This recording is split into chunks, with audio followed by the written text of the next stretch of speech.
नमस्कार।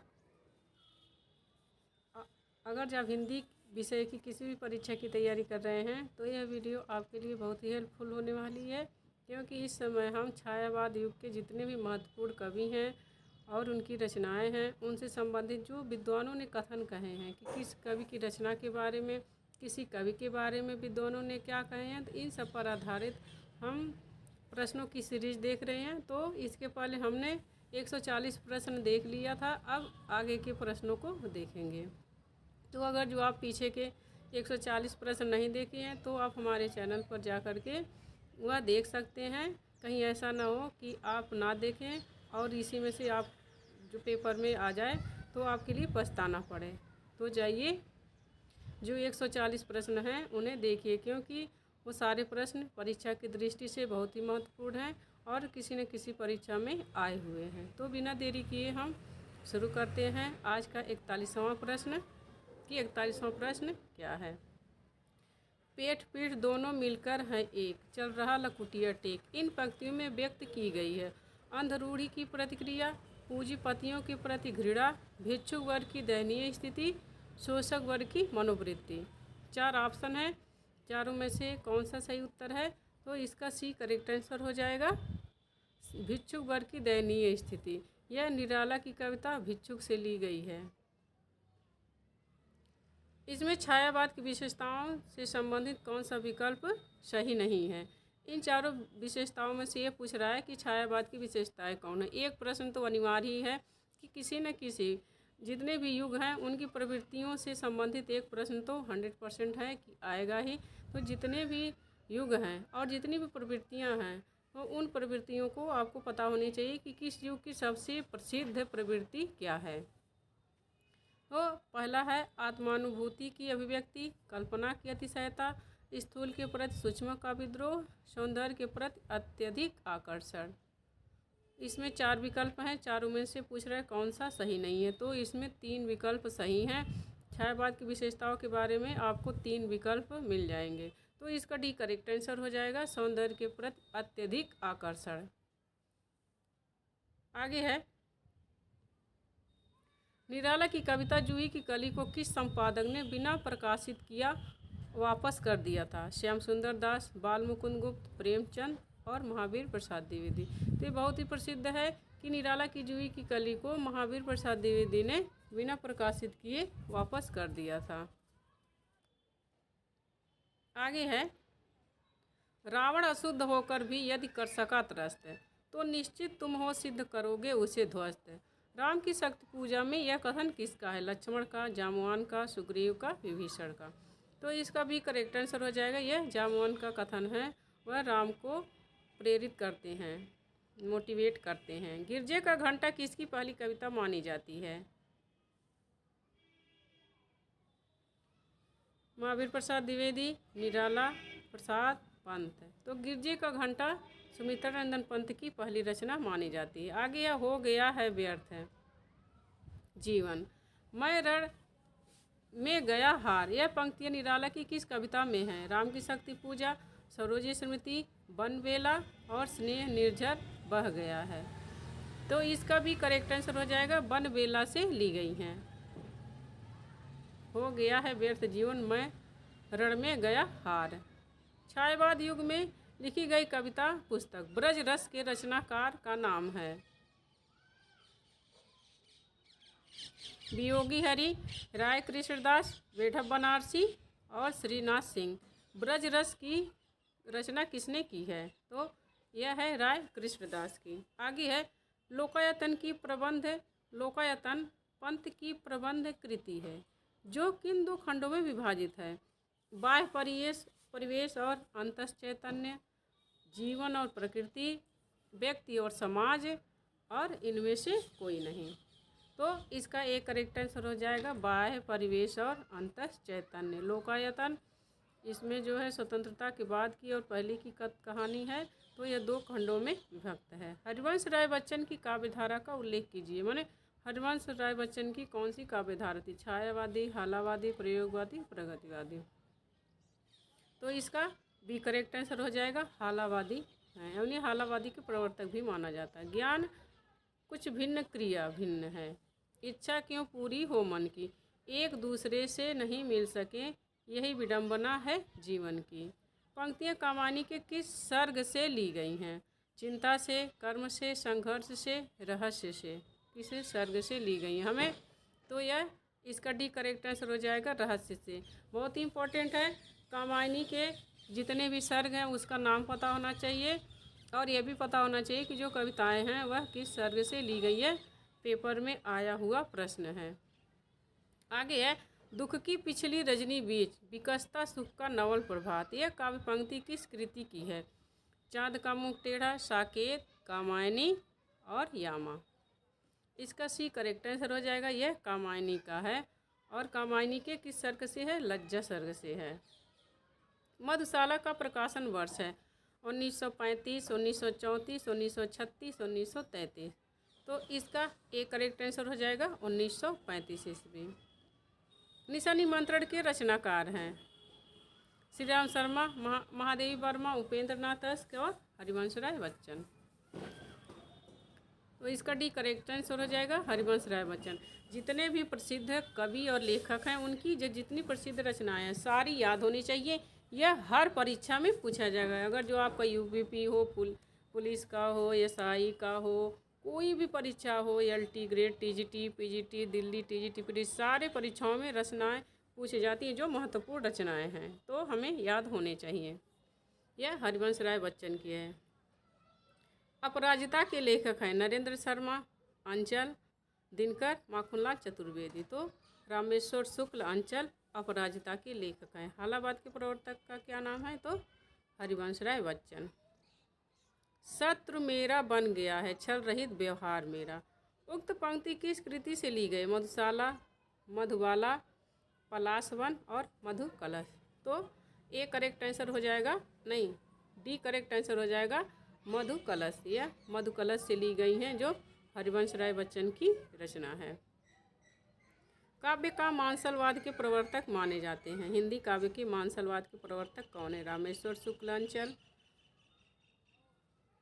हरिवंश राय बच्चन, सुमित्रा नंदन पंत, जयशंकर प्रसाद। तो A correct answer हो जाएगा रामेश्वर शुक्ल, अंचल। आगे है, बाल कृष्ण शर्मा नवीन का सर्वप्रथम प्रकाशित काव्य संग्रह है।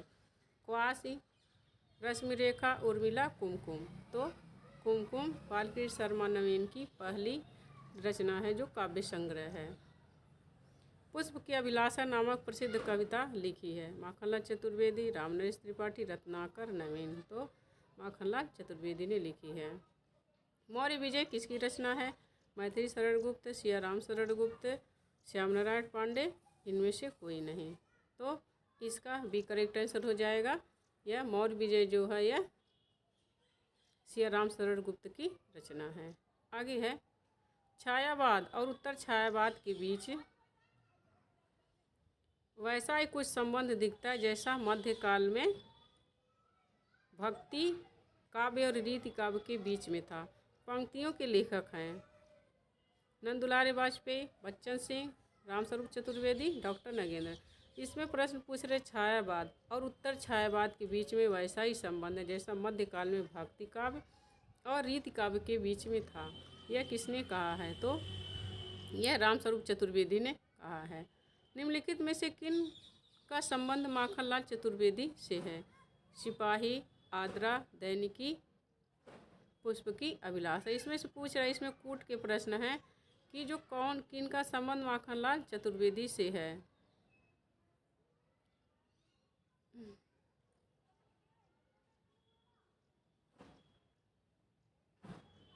ए और 2 दोनों सही है, ए और 4 सही है, 2 और 5 सही है और 3 और 4 सही है। इसमें पूछ रहा है कि माखनलाल चतुर्वेदी की कौन सी रचना है।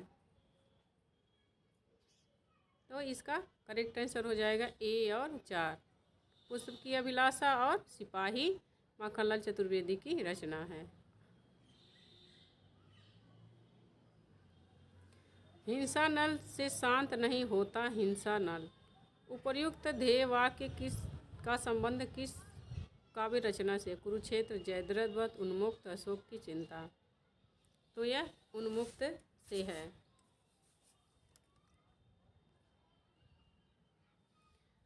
निम्नलिखित में से कौन से कवि उत्तर छायावाद से संबंध है? रामनरेश त्रिपाठी, रामेश्वर शुक्लांचल, बालकृष्ण शर्मा नवीन और भारत भूषण अग्रवाल। तो इसमें सही विकल्प का चयन करना है। कौन है? ए और बी और डी, बी और सी और डी। तो इसका करेक्ट आंसर है बी और डी। बी रामेश्वर शुक्लांचल और भारत भूषण अग्रवाल। छायावाद तत्वतः प्रकृति के बीच जीवन का उद्गीत है। यह उद्घोष किसका है? महादेवी वर्मा, नंदुलाल वाजपेयी, जयशंकर प्रसाद, रामविलास शर्मा। छायावाद तत्वतः प्रकृति के बीच जीवन का उद्गीत है। यह उद्घोष है महादेवी वर्मा का। नौका विहार में गंगा की लहरों के बीच चांद के प्रतिबिंब के लिए किस प्रकार की नायिका का उल्लेख किया गया है? मुग्धा, नवोढ़ा, वाक्सज्जा, खंडिता। नौका विहार किसकी रचना है? सुमित्रा नंदन पंत की है। तो इसमें बोल रहा है कि किस प्रकार की नायिका का प्रतिबिंब उसमें खींचा गया है। तो ये मुग्धा।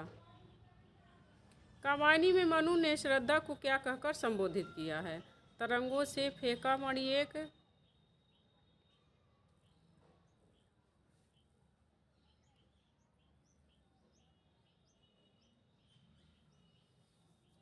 करुणा में सुंदर मौन, हृदय की अनुकृति, वसंत के दूत।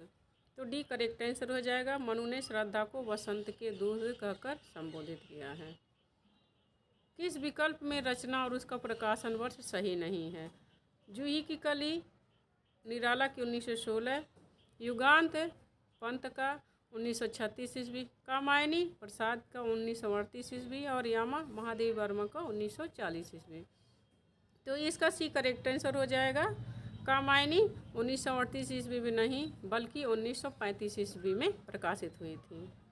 दुखी जीवन की कथा रही क्या कहूँ आज जो नहीं कही कविता किस कविता से उद्धृत है? मोस्ट इम्पॉर्टेंट है और बहुत प्रसिद्ध ही ये कविता है। कविता की पंक्तियाँ हैं। कविता भी प्रसिद्ध है और ये पंक्तियाँ बार बार परीक्षा में पूछी जाती है कि दुखी जीवन की कथा रही क्या कहूँ आज जो नहीं कही। इसका भी करेक्ट आंसर हो जाएगा जूही की सरोज स्मृति। बहुत ही अच्छी कविता। एक बार पूरी कविता गूगल से सर्च करके आप लोग पढ़ लीजिएगा क्योंकि इसमें से जो पंक्तियाँ पूछती ही रहती। इसके अलावा बहुत सी ऐसी पंक्तियाँ हैं इसकी जो बहुत प्रसिद्ध हैं। धन्य मैं पिता निरर्थक था जो तेरे हित कुछ कर न सका, ये भी है। ऐसे बहुत सी हैं पंक्तियाँ। कविता हमारे परिपूर्ण क्षणों की वाणी है। यह किसने कहा? महादेवी वर्मा, सूर्यकांत त्रिपाठी निराला, जयशंकर प्रसाद, सुमित्रा नंदन पंत। तो इसका डी करेक्ट आंसर हो जाएगा। सुमित्रा नंदन पंत का यह कथन है कि कविता हमारे परिपूर्ण क्षणों की वाणी है। मधुशाला में हरिवंश राय बच्चन ने किस छंद का प्रयोग किया है? दोहा, चौपदे, सोनेट, रुबाइयाँ। तो डी करेक्ट आंसर हो जाएगा रुबाइयाँ। द्रौपदी नामक प्रबंध काव्य के रचयिता कौन है? नरेंद्र शर्मा, शंभुनाथ सिंह, प्रभाकर माचवे, धर्मवीर भारती। तो ए करेक्ट आंसर हो जाएगा नरेंद्र शर्मा। आगे है सुमित्रा नंदन पंत की निम्नलिखित में से किस रचना पर महर्षि अरविंद का प्रभाव देखने को मिलता है? मन के स्वप्न, ताज, स्वर्ण किरण, नारी। किस पर? तो जो है स्वर्ण किरण पर। इसे हम एक ट्रिक से याद कर सकते जो अरविंद दर्शन से प्रभावित रचनाएं हैं सुमित्रा नंदन पंत की, उसमें अक्सर स्वर्ण चीज़ें लगी, स्वर्ण किरण, स्वर्ण धूलि, ऐसे करके। प्रसाद जी अपनी किस रचना में आनंद की प्रतिष्ठा दार्शनिकता के ऊपरी आभास के साथ कल्पना की भूमिका बना कर दी है? झरना, आंसू, झरना, कामायनी, कानन कुसुम। तो सी करेक्ट आंसर हो जाएगा कामायनी। किस धारा का काव्य भौतिक तथा आध्यात्मिक द्वैत के और संघर्ष के ज्वलंत आधुनिक समस्या से जूझने का प्रयास है? नई कविता, प्रगतिवाद, छायावाद, प्रयोगवाद। इसमें युग के बारे में पूछ रहा है कि किस युग में जो काव्य भौतिक तथा आध्यात्मिक के द्वैत और संघर्ष की ज्वलंत आधुनिक समस्या से जूझने का प्रयास है। मोस्ट इम्पोर्टेंट है, यह पेपर में आया हुआ है और आ भी सकता है। तो यह छायावाद की है। छायावाद की संकल्पनात्मक अनुभूति है। यह कथन किसका है कि छायावाद आत्मा की संकल्पनात्मक अनुभूति है। सिया राम शरण गुप्त, अयोध्या सिंह उपाध्याय हरिऔध, मलिक मोहम्मद जयसी, जयशंकर प्रसाद। तो डी करेक्ट आंसर हो जाएगा जयशंकर प्रसाद। सुमित्रा नंदन पंत की काव्यकृति नहीं है। दीपशिखा, ग्राम्या, युगांत, पल्लव। दीपशिखा करेक्ट आंसर हो जाएगा। दीपशिखा महादेवी वर्मा की रचना है। कामायनी में कौन सा सर्ग नहीं है? लोभ, श्रद्धा, चिंता, आनंद। तो लोभ उसका सर्ग नहीं है। महादेवी वर्मा का संस्मरणात्मक रेखाचित्र नहीं है। अतीत के चलचित्र, स्मरण और श्रद्धांजलियाँ, पथ के साथ ही स्मृति की रेखाएं।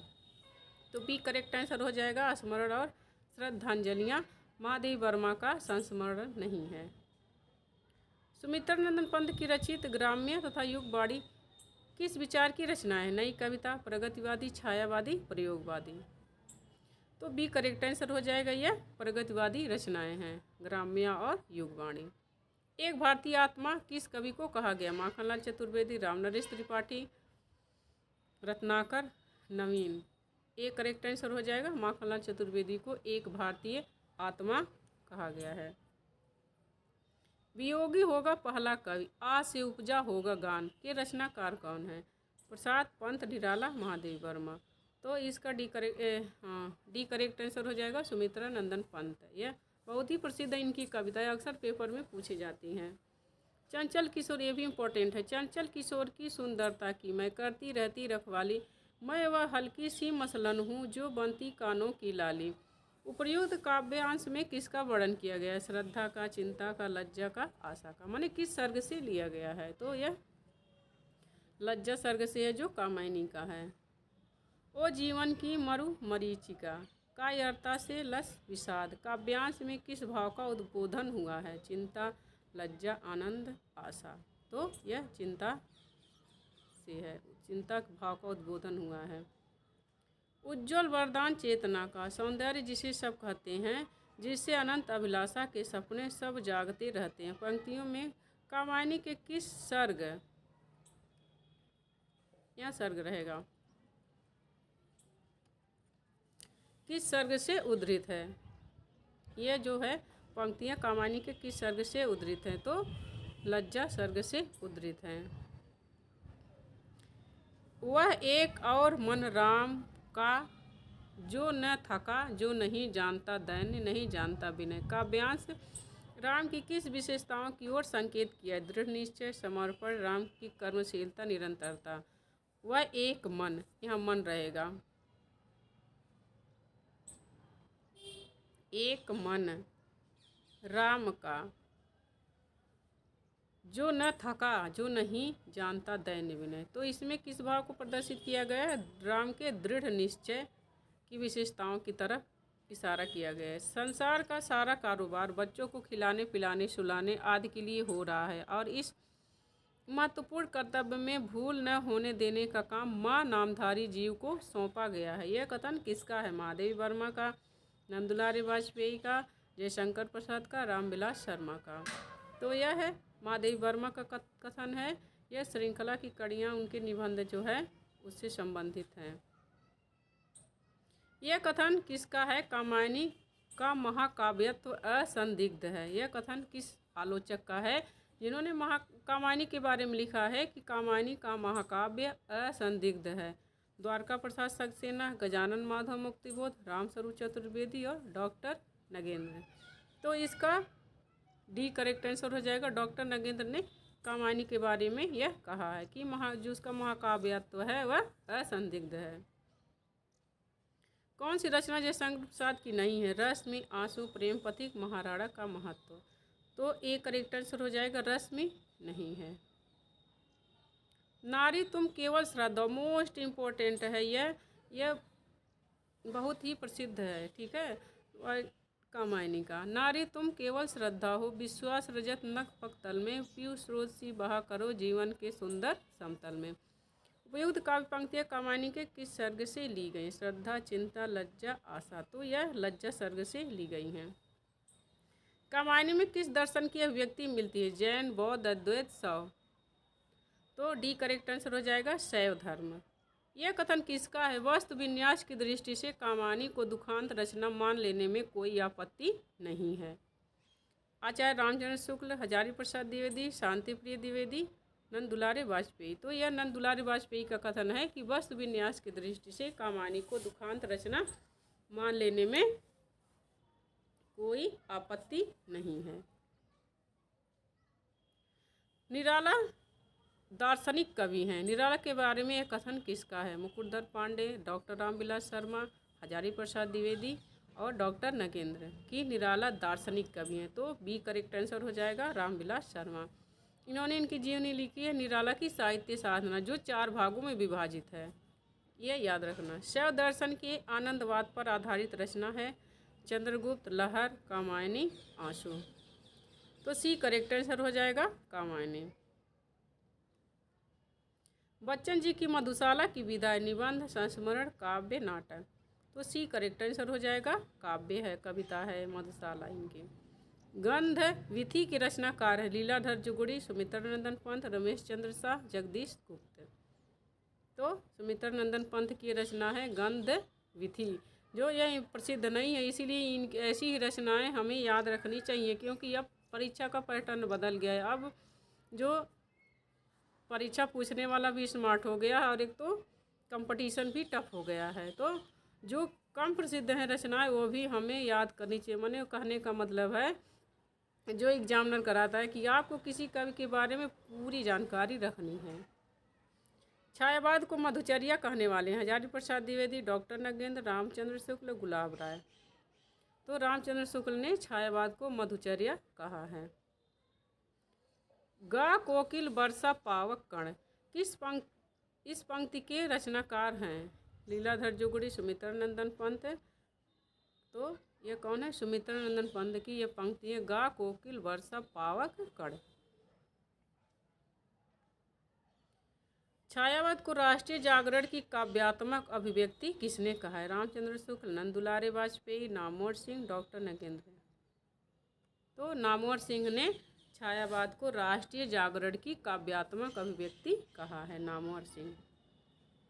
निहार रश्मि नीरजा यह काव्य संग्रह किनके हैं? महादेवी वर्मा, नंद दुलारे वाजपेयी, जयशंकर प्रसाद, रामविलास शर्मा। तो यह महादेवी वर्मा की हैं रचनाएं। सुमित्रानंदन पंत की रचना नहीं है, ग्रंथ, वीणा, परिमल, पल्लव। तो सी करेक्ट आंसर है, परिमल जो है यह निराला की रचना है, ना कि सुमित्रानंदन पंत की। हालावाद के प्रतिष्ठित कवि हैं हरिवंश राय बच्चन। कुकुरमुत्ता, नए पत्ते तथा तुलसीदास किनकी कृतियां हैं? सूर्यकांत त्रिपाठी, निराला। प्रवासी के गीत के रचनाकार हैं नरेश शर्मा, शंभुनाथ सिंह, प्रभाकर माछवी, धर्मवीर भारती।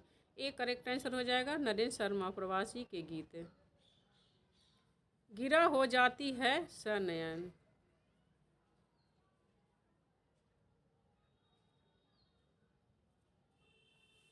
नयन करते नीरव भाषण जैसे विरोधाभासी चमत्कार का सौंदर्य किसकी कविता में प्राप्त है? महादेवी वर्मा का, नंद दुलारे वाजपेयी का, जयशंकर प्रसाद का, रामविलास शर्मा का। महादेवी वर्मा। किस अनुभूति की प्रधानता के कारण छायावादी काव्य को स्थूल के प्रति सूक्ष्म का विद्रोह माना गया है? लोकानुभूति, प्रलयानुभूति, स्वानुभूति, आनंदानुभूति। तो इसका सी करेक्ट आंसर हो जाएगा स्वानुभूति। यह भी एक छायावाद की विशेषताओं में शामिल है। तो स्व अनुभूति के कारण छायावाद को स्थूल के प्रति सूक्ष्म का विद्रोह कहा गया है। स्थूल।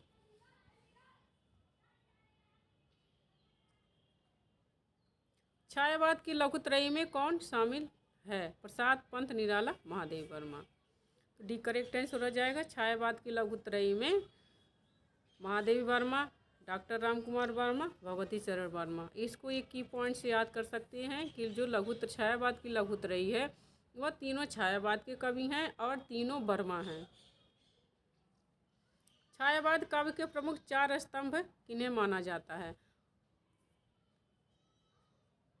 प्रसाद, डॉक्टर रामकुमार वर्मा, शिवमंगल सिंह, सुमन पंत। प्रसाद, पंत, निराला, महादेवी वर्मा।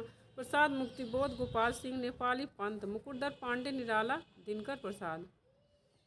तो भी करेक्ट आंसर हो जाएगा प्रसाद, पंत, निराला, महादेवी वर्मा को छायावाद का चार स्तंभ माना जाता है। मैंने इस पर छायावाद पर एक डिटेल वीडियो बना रखी है, जिसमें छायावाद के किस बारे में जो विद्वानों के कथन हैं, किस कवि के क्या उपनाम हैं और उनकी कौन सी रचनाएं हैं, और किस जैसे छायावाद के हैं, पूछा जाता है छायावाद के ब्रह्मा विष्णु महेश कौन है। ये सब पूरा डिटेल मैंने उसमें बता दिया कि किसको ब्रह्मा कहते हैं, किसको विष्णु, किसको महेश। तो अगर जो आप वो वीडियो ना देखे हैं तो हमारे चैनल पर जाकर के वह वीडियो देख लीजिए, जिससे आपको छायावाद के बारे में पूरी विस्तृत जानकारी आपको मिल जाएगी। किस समीक्षक ने कहा है छायावादी काव्य में भारतीय परंपरा के जीवंत तत्वों का समावेश हुआ है? द्वारका प्रसाद सक्सेना, गजानन माधव मुक्तिबोध, रामस्वरूप चतुर्वेदी, डॉक्टर नगेंद्र। किस कवि ने कहा है कि छायावादी काव्य में भारतीय परंपरा के जीवंत तत्वों का समावेश हुआ है? तो डॉक्टर नगेंद्र। किस कवि के समग्र काव्य में छायावाद, रहस्यवाद, प्रगतिवाद, प्रयोगवाद और नई कविता की समग्र विशेषताएं एक साथ मिलती हैं? सूर्यकांत त्रिपाठी निराला, अज्ञेय, महावीर प्रसाद द्विवेदी और हरिवंश राय बच्चन। तो इसका करेक्ट आंसर हो जाएगा सूर्यकांत त्रिपाठी निराला में छायावाद, रहस्यवाद, प्रगतिवाद, प्रयोगवाद और नई कविता की समग्र विशेषताएं एक साथ मिलती हैं। यहीं पर हमारा इतना 140 प्रश्न खत्म होता है। अब हम